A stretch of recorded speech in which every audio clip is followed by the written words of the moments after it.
Well, good evening, YouTube, and welcome to another episode of the Albino Rhino Beer Review. Today you have the Rhino, and we're looking at a non-alcoholic beer from Germany. This is Weihenstephaner's Original Helles. I didn't even know they made a Helles other than this one. I don't know if they make a alcoholic Helles or only a non-alcoholic Helles. I've never looked it up because I've never really cared, to be honest. But bang! Weihenstephaner Original Helles alcohol-free. I guess when I punch this into Untapped, I'll find out if they have more or not. So this is per 100 milliliters. It's 50 calories. So per 100 milliliters, this is a 500 milliliter. Wow, this is a 250 milliliter non-alcoholic, a 250 calorie non-alcoholic beer. That's a lot. Under 0.5% alcohol. Water, malt, hops, and that's it. Okay, so I tried their Hefeweizen, and it was unfiltered and very sweet, but with a little bit of a bready flavor to it, which was the only redeeming factor. So what I feel from this is that it's just going to be very sweet and unredeeming. And it's not that I'm going into this hoping it's like that. I'm hoping it's actually really good. But I'm going into this knowing that I'm probably going to think it's just extra sweet. Because, again, the Hefeweizen was extra sweet, and the Hefeweizen actually had the chance of not being extra sweet. And, yeah, it was. Now,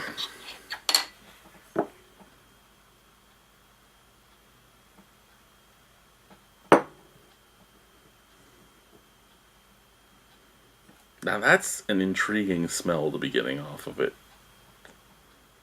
Intriguing. Okay, so first off, beautiful golden color, a little bit of carbonation moving, beautiful bright white head, 2 fingers of head, scent out of the bottle.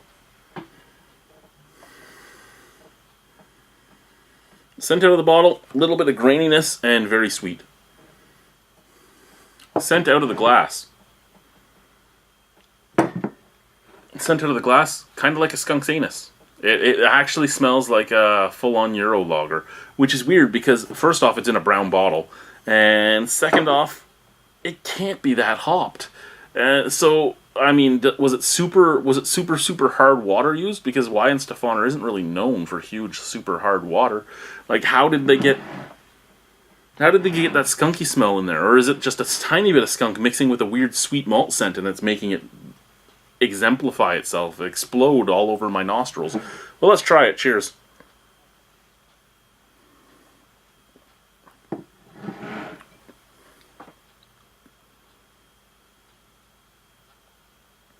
Okay, I don't like it, but it's not as bad as a lot of the others.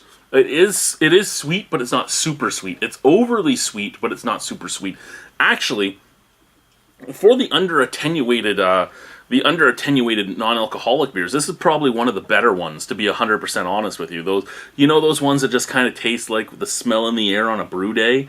This one is not as bad. I would not confuse this one for Vita Malt or Tiger Malt or Horlicks or anything like that, or Malta. This actually almost tastes like a beer. Almost. Again, there's still way too much sweetness in it for it to be actually known as a beer. It looks the part. It kind of smells the part. I mean, it smells the part of a Euro lager, and it almost tastes the part of a Helles.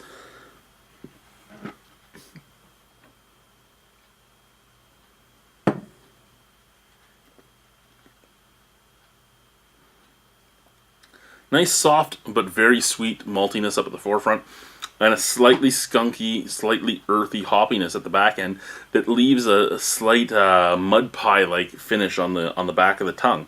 All in all, if this didn't have that sweetness, this would actually be really good to me. I would actually consider this as a non-alcoholic beer to choose if it didn't have that little bit of sweetness. I'm sure that there are a lot of people that loved beer in the past that can't drink beer anymore for medical reasons or psychological reasons or just addiction reasons that might actually turn to this beer because it actually is really close to real beer. Now, if you're here in Ontario, I would suggest, again, the PC Blonde or the PC Red brew. Both of them taste like real beer, and they're $6.99 a 12-pack, so they're actually cheaper than ever buying any of the big-name stuff. I haven't had the Partake Brewing stuff yet, as of the recording of this video. It's not really released to the public yet. I'm really intrigued about that stuff, but it's going to be expensive. But it's craft brewed, non-alcoholic beer. Now, there's another one out there that I really enjoyed, which was Caliber by Guinness. It was another really good non-alcoholic beer. There was some from Greens, but they didn't taste like beer at all, but they were very good. And then there was, no, sorry, those ones were gluten-free. And then there was the Mad, not the Mad Virgin Lager that's made by Niagara College. No, fuck that one. The Mad Designated Draft. And it was actually really good too. It was just expensive. So, I mean, there are some good non-alcoholic brews out there that you can get your hands on. I would say this, not the top brews, but not nearly the bottom brews either. I would probably give this a 6 out of 10. I actually don't mind this. I mean, again, it's overly sweet for me, but I don't mind it. It almost tastes like a beer. And that's all I can ask for from it, right? So, yeah. Weihenstephaner Helles. Non-alcoholic. Not a bad non-alcoholic beer. Cheers.